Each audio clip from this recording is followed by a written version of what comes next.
Hi friends, welcome to our channel. நான் உங்கள் பிரியாமா. எல்லோரும் எப்படி இருக்கீங்க? நல்லா இருக்கீங்களா? நாங்கள் இங்கே நல்லாயிருக்கோம், நீங்களும் நல்லா இருப்பீங்கன்னு நம்புகிறேன். இன்றைக்கி என்ன வீடியோ ஷேர் பண்ண போகிறோம்னா, மீன் வாங்கிட்டு வந்திருந்தாங்க, கிழங்கா மீன். அதை வச்சு தான் மீன் குழம்பு வைக்க போகிறோம். எங்கள் பாட்டி சொல்லி கொடுத்த அரைச்சி விட்ட மீன் குழம்பு சூப்பராக இருக்கும். அந்த வீடியோ தான் உங்கள் கூட ஷேர் பண்ணிக்க போகிறேன். வாங்க வீடியோக்குள்ளே போகலாம். முதல்ல மீனுக்கு தேவையான மசாலாவை ரெடி பண்ணிக்கலாம். இது எனக்கு எங்கள் பாட்டி சொல்லி கொடுத்த சீக்ரெட் மசாலான்னு கூட சொல்லலாம். குழம்பு சூப்பராக இருக்கும். ஒரு 5 பல்லு தோல் உரித்த பூண்டு, ஒரு பெரிய தக்காளி, ஒரு பெரிய வெங்காயம் நீட்டு வாக்கில் கட் பண்ணது,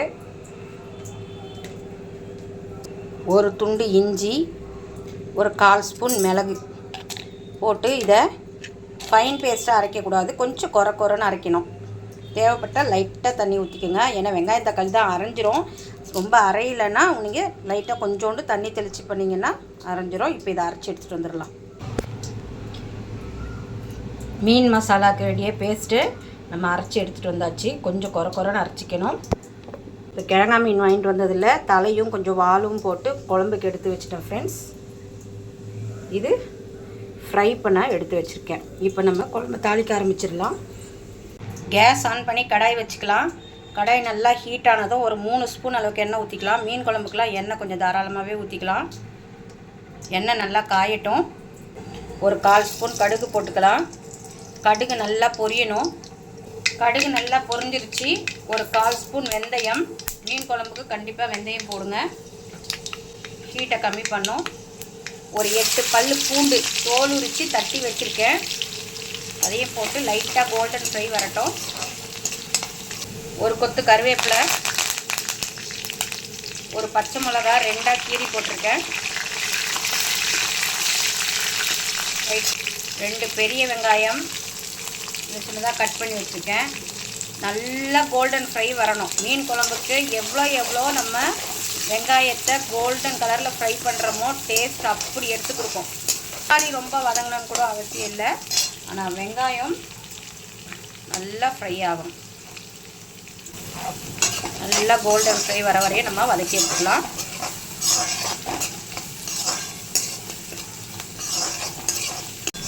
ஆனியன் பாருங்கள் செம்மையாக ஃப்ரை ஆயிடுச்சு. இப்படி இருக்கணும், அப்போ தான் மீன் குழம்பு செம்ம டேஸ்ட்டாக இருக்கும். இப்போ நம்ம அரைச்சி வச்சுருக்க அந்த சீக்ரெட் பேஸ்ட்டை போட்டுடலாம்.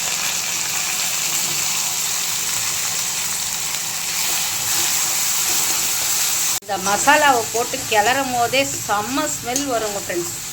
இது எனக்கு எங்கள் பாட்டி சொல்லி கொடுத்த மசாலா. இது குழம்பு செம்ம டேஸ்ட்டாக இருக்கும். பாருங்க வாசனை, எண்ணெய் பிரிஞ்சு வரும்போது வாசனை அப்படி ஒரு வாசனை வரும், சூப்பராக இருக்கும். இந்த பச்சை வாசனைலாம் போய் இங்கே பாருங்கள் எண்ணெய் எப்படி பிரிஞ்சு வருதுன்னு. இந்த ஸ்டேஜில் நம்ம ஒரு 2 தக்காளி, மீடியம் சைஸ் தக்காளி ஃபைன் பேஸ்ட்டாக அரைச்சிருக்கேன். ஏற்கனவே மசாலாவில் ஒரு தக்காளி போட்டிருக்கேன். மாங்காய் வேறு போட போகிறோம், அதனால் ரொம்ப புளிப்பாயிடும். மாங்காய் இல்லைன்னா கொஞ்சம் தக்காளி எக்ஸ்ட்ரா ஆட் பண்ணிக்கலாம். அதனால் நான் தக்காளி கொஞ்சம் கம்மி பண்ணிக்கிட்டேன். இப்போ இதோட பச்சை வாசனை போகணும் மொத்தமாக. இப்போ இதில் கொஞ்சம் மஞ்சத்தூள் போட்டுக்கலாம். கொஞ்சமாக மஞ்சத்தூள் போட்டுக்கலாம். இது அப்படியே எண்ணெய் பிரிஞ்சு சுருண்டு வரும்போது நம்ம ஒரு 50 கிராம் புளியை ஊற வச்சுருக்கோம். அதை நல்லா கரைச்சி வடிகட்டி தண்ணி எடுத்து வச்சுருக்கேன். அதை இதில் மிக்ஸ் பண்ணணும். ஐயோ செம்மையாக வாசனை வருது. தக்காளி போட்டதுக்கும் இதே தொக்கா கூட யூஸ் பண்ணிக்கலாம். இன்னும் மிளகாத்தூளில் உப்பெல்லாம் போட்டுட்டோன்னு வச்சுக்கோங்க, சூப்பராக ஒரு தொக்கு மாதிரி ஆகிடும். இப்போ இது எண்ணெய் பிரிஞ்சு வரட்டும். லைட்டாக மசாலாலாம் நல்லா ஒன்று பிறண்டு வருது பாருங்கள். எண்ணெய் நல்லா பிரிஞ்சு வந்திருக்கு.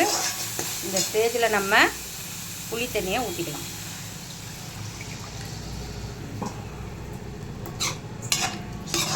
உங்களுக்கு இப்போ எவ்வளோ தேவையோ அதுக்கேற்ற மாதிரி தண்ணி ஊற்றிக்கோங்க. எக்ஸ்ட்ரா தேவையான அளவுக்கு தண்ணியும் ஊற்றிக்கிறேன். தேவையான அளவுக்கு புளியும் கரைச்சி ஊற்றிட்டு தண்ணியை ஊற்றிக்கிட்டேன். இப்போது கல் உப்பு போடுறேன். காரத்துக்கு மிளகாத்தூள் போடுறேன். நாங்கள் காரம் நல்லாவே சாப்பிடுவோம். ஸோ நான் ஒரு 1.5 ஸ்பூன் போட்டுக்கிறேன். உங்களுக்கு எப்படி காரமோ அதுக்கேற்ற மாதிரி போட்டுக்கோங்க. நல்லா கிளறி விட்டுருங்க.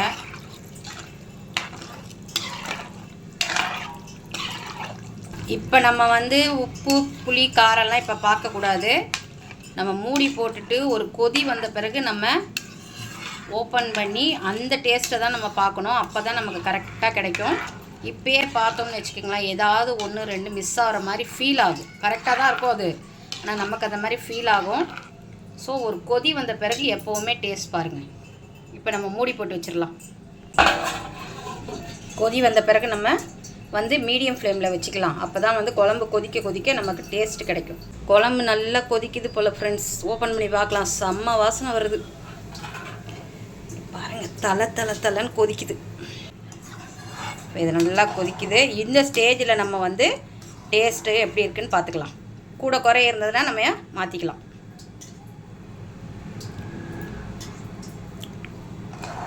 உப்பு மட்டும் கொஞ்சோண்டு கம்மியாக இருக்குது ஃப்ரெண்ட்ஸ், அதனால் கொஞ்சோண்டு போட்டுக்கிறேன். எப்போவுமே 2வது தடவை உப்பு போடும்போது உப்பு கரிக்கும்னு சொல்லுவாங்க எங்கள் அம்மா. அதனால் எப்போவுமே கொஞ்சமாக போட்டுக்குங்க, சரியா?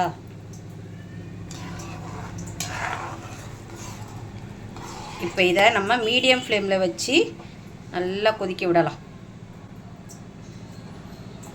மிளகாத்தூள் ஸ்மெல்லெல்லாம் போகணும். அதுக்கப்புறம் நம்ம வந்து பார்க்கலாம். குழம்பு நல்லா சுண்டி வந்துருச்சு ஃப்ரெண்ட்ஸ். இப்போ நம்ம ஹை ஃப்ளேமில் வச்சுக்கலாம். அப்பப்போ நடுவில் வந்து கிளறி விடுங்க. ஹை ஃப்ளேமில் வச்சுக்கிட்டேன். இப்போ நம்ம மாங்காய் இல்லாமல் மீன் குழம்பா வாசனைக்காகவாது ஒரு துண்டு மாங்காய் போடணும். ஒரு 4 துண்டு மாங்காய் போட்டிருக்கேன். மீன் போட்டுடலாம். மீனை 1 by 1 போட்டுடலாம். கிழங்கா மீன் நீங்கள் எப்படி போட்டாலும் அது குழையாது, நெத்தாக இருக்கும். மற்ற மீனுங்களை மாதிரி முள் தனியாக சதை தனியாக பிரியாது. குழம்புல ஊற ஊற நமக்கு நெத்தாக கிடைக்கும். இது ஒரு 2 செகண்ட் கொதி வரட்டும். குழம்பு நல்லா கொதி வந்துருச்சு. இந்த ஸ்டேஜில் பெருங்காயத்தூள் கொஞ்சம் போட்டுக்கலாம், வாசமாக இருக்கும். தேவைப்பட்டால் கொஞ்சோண்டு நல்லெண்ணெய் இருந்தால் சுற்றி ஊற்றிக்கிங்க. என்கிட்ட நல்லெண்ணெய் தீர்ந்து போச்சு. நல்லெண்ணெய் இருந்தால் சுற்றி ஊற்றிக்கிங்க, சூப்பராக இருக்கும். மீன் வந்து ஊற ஊற குழம்பு டேஸ்ட்டாக இருக்கும். கேஸ் ஆஃப் பண்ணிடலாம். கொத்தமல்லியை தூவி சூப்பராக சுட சுட சாதம் போட்டு நம்ம சர்வ் பண்ணணும்னு வச்சுக்கோங்க. சூப்பரான அரைச்சி விட்டு மாங்காய் போட்ட கிழங்கா மீன் குழம்பு ரெடி. ட்ரை பண்ணி பாருங்கள் ஃப்ரெண்ட்ஸ். தேங்க்ஸ் ஃபார் வாட்சிங். நெக்ஸ்ட் வீடியோவில் பார்க்கலாம். பாய்.